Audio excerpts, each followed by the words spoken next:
Hello everyone, this is Brox Gags, and we're going to make this video. We're going to model the part that you see in the drawing before us. It's a fairly simple part. It should just be really one feature. But the key thing here is we're going to be displaying the sweep feature inside of SolidWorks. And so the sweep feature, the idea here is you have some sort of path that you want to pull a cross-section around.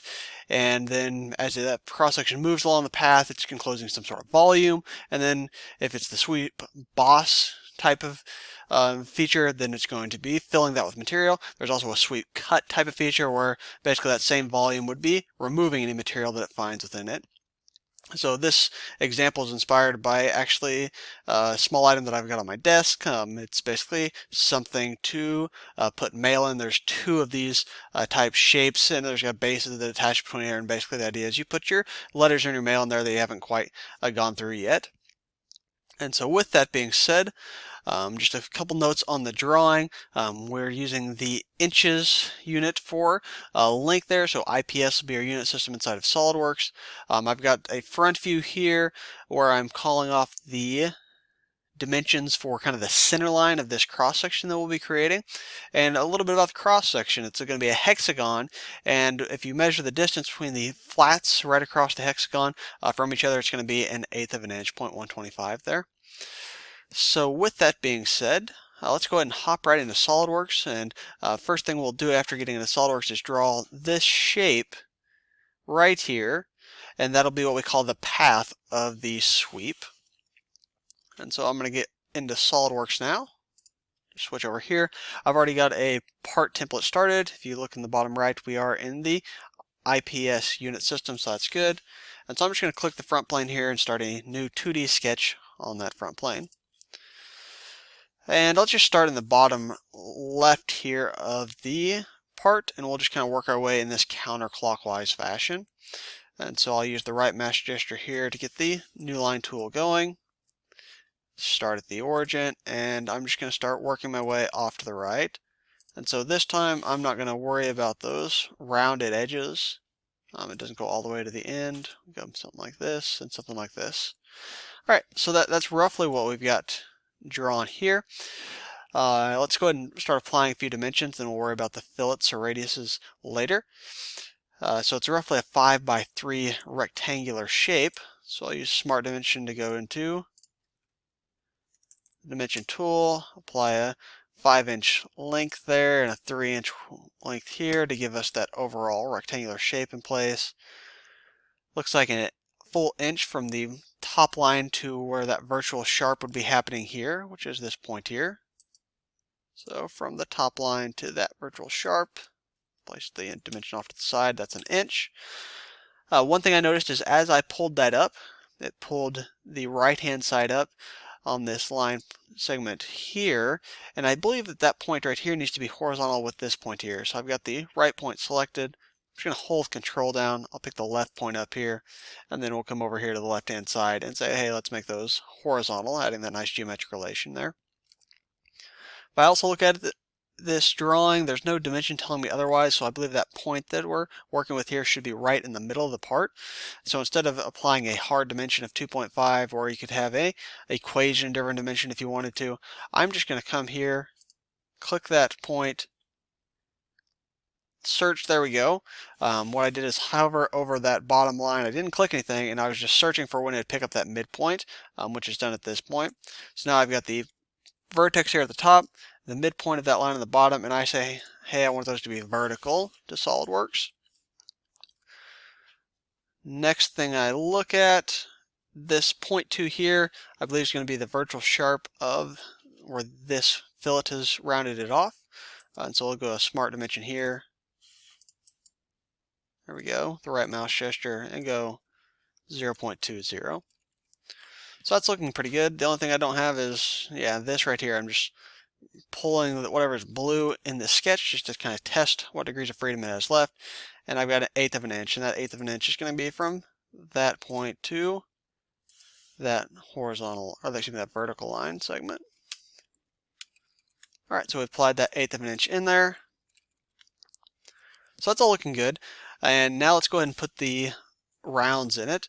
It has a radius of 1/8 of an inch, and we've got one here, here, here, here, and here. So it does that 1, 2, 3, 4, 5 rounds there. And so we'll do that right inside of the sketch. So there's 0.125. It's giving me a statement here that it's used in a midpoint. So just basically we need to check the geometry afterwards and make sure everything still looks right. I think those are the 5 there, all 0.125. That looks fine. And I think we're in good shape. Everything's looking pretty good. All right, so the sketch is looking maybe a little cluttered. We've got quite a few geometric relations here, but it doesn't look too bad.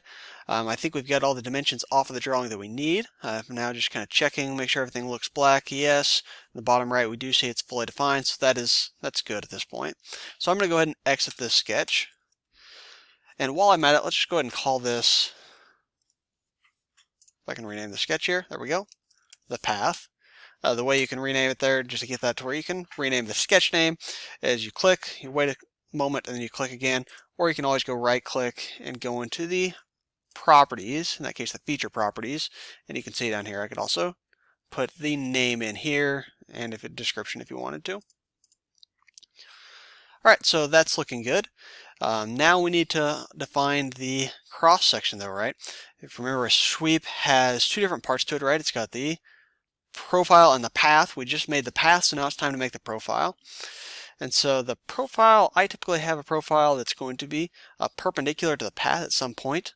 And so sometimes you have to make your own plane to do that. But if I look at the planes that I have available here, just the front, top, and right, just because of the way I started this sketch right here at the origin, the right plane here is a nice plane that'll be perpendicular and going through that point there. So let's go ahead and create a sketch on the right plane for the path. Or excuse me, for the profile, excuse me. And so the profile was going to be a hexagon, so I'll come up here to this polygon tool. Going a little quick here. The polygon, it did default to a hexagon, so that's fine. And I'll draw it just like so. Alright, so a couple things. One thing, in order to relate the profile to this path, typically you do it with either a pierce or a coincident relationship. In this case, I would want to hold the control key down, click the origin, click this point, and say, hey, make them coincident. That'll kind of connect those two things together when I go to create the sweep, just because the center now of this cross-section is tied at the exact same point as the sweep's path is going to be starting there. So that's looking good. If I kind of look up here, it gets a little pixelated if I zoom in too far, but I think this is supposed to be horizontal in this sketch. And then we said 1/8 of an inch between the flats. So it's like between that surface and this surface, or those two lines, it needs to be 1/8 of an inch. So again, smart dimension, 0.125. So that looks good. And I think we're nice and fully defined. Yes, we'll exit the sketch here. And we'll call that the profile.